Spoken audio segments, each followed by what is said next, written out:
or any place else in this country, and how you can vote for a Democrat. Very important is that Iran does not have a nuclear weapon, and they've agreed to that. আসসালামু আলাইকুম দর্শক। পরাশক্তি আমেরিকার president Donald ট্রাম্পের হুঙ্কার আর আস্ফালন যেন বাংলার আকাশের শ্রাবণের মেঘের মতো ক্ষণে ক্ষণে রং বদলায়।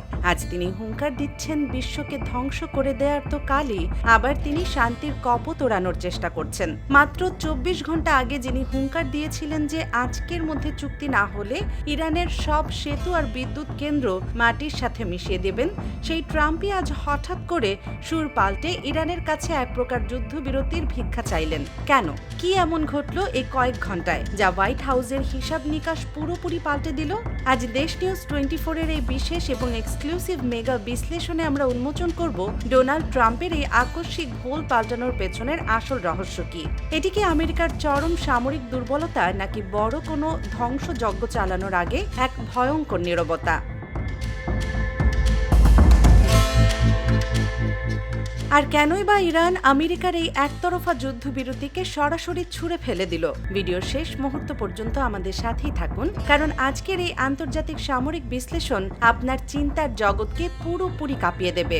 দর্শক, আন্তর্জাতিক রাজনীতির দাবার বোর্ডে গত কয়েকদিনের সমীকরণ ছিল চরম উত্তেজনাপূর্ণ এবং শ্বাসরুদ্ধকর। পুরো বিশ্ব প্রহর গুনছিল তৃতীয় বিশ্বযুদ্ধের। মার্কিন প্রেসিডেন্ট ডোনাল্ড ট্রাম্প একটি চূড়ান্ত ডেডলাইন বা সময়সীমা বেঁধে দিয়েছিলেন। তার সোজা সাপটা এবং ভয়ঙ্কর হুমকি ছিল, ইরান যদি আজকের মধ্যে পাকিস্তানের মাটিতে আমেরিকার সাথে চুক্তির টেবিলে না বসে, তবে বুধবার থেকেই ইরানের উপর সর্বাত্মক এবং শক্তিশালী সামরিক হামলা শুরু করবে মার্কিন নৌ ও বিমান বাহিনী। লক্ষ্যবস্তু হিসেবে খোদ ইরানের বিদ্যুৎ উৎপাদন কেন্দ্র, কৌশলগত সেতু এবং গুরুত্বপূর্ণ সামরিক স্থাপনাগুলোকে উড়িয়ে দেওয়ার কথা বলা হয়েছিল।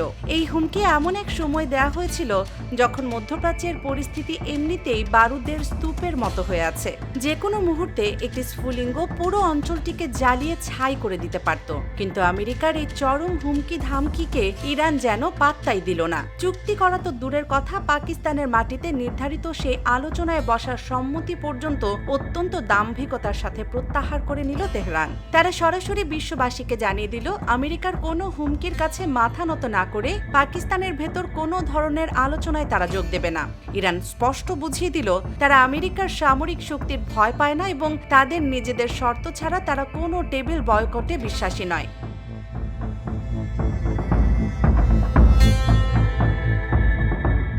আর ঠিক তখনই ঘটে গেল বিশ্ব রাজনীতির সবচেয়ে বড় চমক। চুক্তি হলো না, আলোচনাও হলো না, আর ট্রাম্পের বেঁধে দেওয়া ডেডলাইন অনুযায়ী আজই ইরানের ওপর মার্কিন বোমা পড়ার কথা। কিন্তু হামলার বোতাম না টিপে ডোনাল্ড ট্রাম্প হঠাৎ করে বিশ্ববাসীকে হতবাক করে দিয়ে ঘোষণা করলেন ইরানের সাথে অনির্দিষ্টকালের জন্য যুদ্ধবিরতি। শুধু তাই নয়, নিজের এই সামরিক পিছু হটাকে ঢাকতে এবং বিশ্বের চোখে নিজেদের মান বাঁচাতে ট্রাম্প একটি অদ্ভুত এবং হাস্যকর অজুহাত দাঁড় করালেন। তিনি দাবি করলেন এই যুদ্ধবিরতির কোনো ইচ্ছাই নাকি তার ছিল না, কিন্তু পাকিস্তান তাকে এক প্রকার পা ধরে অনুরোধ করেছে, মিস্টার প্রেসিডেন্ট, যে কোনো উপায়ে যুদ্ধবিরতির মেয়াদ বাড়ান, নয়তো মধ্যপ্রাচ্যের পরিস্থিতি কোনোভাবেই শান্ত হবে না।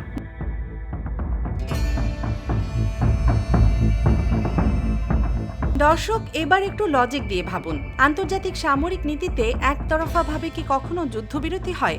যুদ্ধবিরতি হতে হয় দুই পক্ষের সম্মতিতে। আর পাকিস্তান কি আসলে এমন কোনো অনুরোধ করেছিল? এই বিষয়ে পাকিস্তানের পক্ষ থেকে কোনো আনুষ্ঠানিক বা অনানুষ্ঠানিক বিবৃতি এখনো দেওয়া হয়নি। সামরিক বিশ্লেষকরা বলছেন, আমেরিকা এখানে অত্যন্ত সুকৌশল এবং ধূর্ততার সাথে পাকিস্তানকে ব্যবহার করছে, কারণ আমেরিকার ক্ষমতা আছে পাকিস্তানের ওপর যে কোনো সিদ্ধান্ত চাপিয়ে দেওয়ার। যদি এখানে তুরস্ক, কাতার বা চীন মধ্যস্থতা করত, তবে তারা হয়তো সাথে সাথে আনুষ্ঠানিক ব্রিফিং দিয়ে আসল সত্যটা ফাঁস করে দিত যে আমেরিকা আসলেই ভেতরে ভেতরে যুদ্ধ চাইছে না। কিন্তু পাকিস্তান নীরব, আর এই নীরবতার সুযোগ নিয়েই ট্রাম্প নিজের পিছু হটাকে পাকিস্তানের অনুরোধ বলে চালিয়ে দিয়ে বিশ্ব মিডিয়ার সামনে নিজের মুখ রক্ষা করলেন। কিন্তু আমেরিকা একতরফা যুদ্ধবিরতি ঘোষণা করলেও ইরান কি তা মেনে নিয়েছে?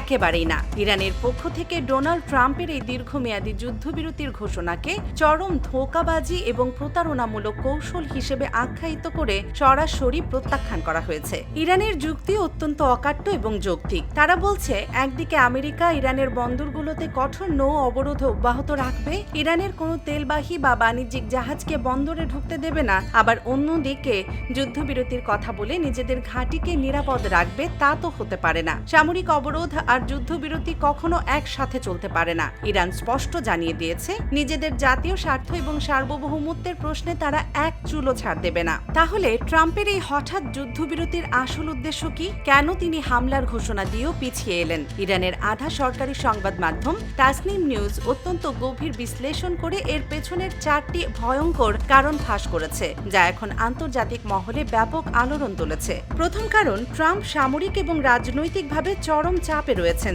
তিনি খুব ভালো করে বুঝতে পেরেছেন যে সরাসরি যুদ্ধে জড়ালে আমেরিকার লাভ তো হবেই না, উল্টো চরম মূল্য চোকাতে হবে। একটি পূর্ণাঙ্গ যুদ্ধ শুরু হলে আমেরিকার অর্থনীতিতে এর সরাসরি প্রভাব পড়বে, তেলের দাম আকাশচুম্বী হবে এবং খোদ আমেরিকায় ট্রাম্পের জনপ্রিয়তা তলানিতে গিয়ে ঠেকবে। তিনি জানেন, ইরানের সাথে যুদ্ধ করে তিনি চূড়ান্ত কোনো বিজয় অর্জন করতে পারবেন না। তাই সম্মান বাঁচিয়ে কোনো একটা অজুহাত দেখিয়ে এই যুদ্ধ থেকে পিছিয়ে আসাই তার এখন একমাত্র রাজনৈতিক লক্ষ্য। দ্বিতীয় কারণ, আর এটি সবচেয়ে ভয়ঙ্কর কারণ, সময় ক্ষেপণ। আমেরিকার সামরিক সাপ্লাই চেইন বা অস্ত্র সরবরাহ ব্যবস্থা এই মুহূর্তে কিছুটা দুর্বল অবস্থায় রয়েছে। মধ্যপ্রাচ্যে নতুন করে শক্তিশালী রাডার সিস্টেম বসানো, কৌশলগত জায়গাগুলোতে বোম্বার বা যুদ্ধ বিমান প্রস্তুত করা এবং ইন্টারসেপ্টর বা মিসাইলের মজুদ বাড়াতে আমেরিকার অন্তত 15 থেকে 20 দিন বা 1 মাসের একটি বড় সময়ের প্রয়োজন। এত অল্প নোটিশে এত বড় সামরিক মুভমেন্ট করা আমেরিকার পক্ষেও রাতারাতি সম্ভব নয়। আর এই প্রস্তুতির জন্যই একতরফা যুদ্ধবিরতির নামে সময় কিনছে আমেরিকা। তারা চাইছে এই সময়ের মধ্যে নিজেদের সামরিক শক্তিকে গুছিয়ে নিতে। তৃতীয় কারণ, লেবানন ফ্রন্ট। লেবানন সীমান্তে ইসরায়েল এবং হিজবুল্লাহর মধ্যকার উত্তেজনা এখনো চরমে। আমেরিকা হয়তো চাইছে লেবাননের যুদ্ধবিরতি লঙ্ঘনের অজুহাত দেখিয়ে এই সরাসরি সংঘাত থেকে নিজেদের কৌশলে সরিয়ে নিতে, কিন্তু তাদের মিত্র ইসরায়েলকে মাঠে টিকিয়ে রাখতে। তারা চাইছে প্রক্সি ওয়ারের মাধ্যমে ইরানকে ব্যস্ত রাখতে, যাতে আমেরিকার সরাসরি কোনো ক্ষয়ক্ষতি না হয়। চতুর্থ কারণ, নৌ অবরোধ। ইরান যতদিন হরমুজ প্রণালী বন্ধ রাখবে এবং আন্তর্জাতিক বাণিজ্যে বাধা দেবে, আমেরিকাও ততদিন এই যুদ্ধবিরতির আড়ালে নৌ অবরোধের নামে নিজেদের কৌশলগত সুবিধা আদায় করে নেয়ার চেষ্টা চালিয়ে যাবে। তারা চাইছে বিনা রক্তপাতে ইরানের অর্থনীতিকে পঙ্গু করে দিতে। দর্শক, সামরিক মহলে একটি কথা খুব প্রচলিত আছে, বড় কোনো সামুদ্রিক ঝড় আসার আগে চারপাশটা এভাবেই একদম শান্ত হয়ে যায়। ডোনাল্ড ট্রাম্পের এই একতরফা যুদ্ধবিরতি আসলে শান্তির কোনো বার্তা নয়, এটি হয়তো স্মরণকালের সবচেয়ে ভয়াবহ কোনো সামরিক অভিযানের পূর্ব প্রস্তুতি মাত্র। ইরানও কিন্তু হাত গুটিয়ে বসে নেই। তারা অত্যন্ত গভীরভাবে আমেরিকার প্রতিটি পদক্ষেপ, প্রতিটি সামরিক মুভমেন্ট পর্যবেক্ষণ করছে। তারা বিশ্বকে স্পষ্ট জানিয়ে দিয়েছে, যুদ্ধবিরতি কতটুকু কার্যকর হবে তা সম্পূর্ণ নির্ভর করছে আমেরিকার আচরণের উপর। আমেরিকা যদি তলে তলে সামরিক পদক্ষেপ নেয়, তবে ইরানও ঠিক তেমনই বিধ্বংসী এবং কল্পনাতীত জবাব দেবে। এখন আন্তর্জাতিক মহলে সবচেয়ে বড় প্রশ্ন হলো, আমেরিকা কি সত্যি বড় কোনো হামলার জন্য ভেতরে ভেতরে ঘুঁটি সাজাচ্ছে, নাকি সময় নিচ্ছে, নাকি ডোনাল্ড ট্রাম্প চরম পরাজয় বুঝতে পেরে পাকিস্তানের নাম ভাঙিয়ে পাকিস্তান নামক ঢাল ব্যবহার করে যুদ্ধ থেকে পালিয়ে যাওয়ার পথ খুঁজছেন? আর ইরানের এই আপোষহীন এবং অনড় অবস্থান কি মধ্যপ্রাচ্যকে একটি চূড়ান্ত বিশ্বযুদ্ধের দিকেই ঠেলে দিচ্ছে? আপনাদের অত্যন্ত মূল্যবান, সাহসী এবং বিশ্লেষণধর্মী মতামত অবশ্যই নিচের কমেন্ট বক্সে বিস্তারিত লিখে জানাবেন। আপনাদের প্রতিটি মন্তব্য আন্তর্জাতিক ভূ রাজনীতির এই জটিল সমীকরণ বুঝতে আমাদের ব্যাপকভাবে সাহায্য করে। বিশ্ব রাজনীতি, আন্তর্জাতিক ভূ রাজনীতি, সামরিক চাল আর পর্দার আড়ালের এমন এক্সক্লুসিভ খবরের গভীর ও নিরপেক্ষ বিশ্লেষণ সবার আগে পেতে আপনাদের প্রিয় এবং বিশ্বস্ত নিউজ চ্যানেল দেশ নিউজ 24 এখনই সাবস্ক্রাইব করুন এবং পাশে থাকা বেল আইকনটি বাজিয়ে দিন। আজকের এই ভিডিওটি যদি আপনাদের কাছে তথ্যবহুল মনে হয়, তবে অবশ্যই একটি লাইক দিন এবং বিশ্বের এই চরম উত্তপ্ত পরিস্থিতির আসল সত্যটা সবাইকে জানতে ভিডিওটি বেশি বেশি শেয়ার করুন। দেখা হবে আগামীকালের নতুন কোনো ভিডিওতে, নতুন কোনো খবরের আরো গভীর এবং শ্বাসরুদ্ধকর বিশ্লেষণ নিয়ে। সে পর্যন্ত সবাই ভালো থাকবেন, সুস্থ থাকবেন, নিরাপদ থাকবেন এবং দেশের যে কোনো অন্যায় ও অবিচারের বিরুদ্ধে সব সময় সোচ্চার থাকবেন। আল্লাহ হাফেজ।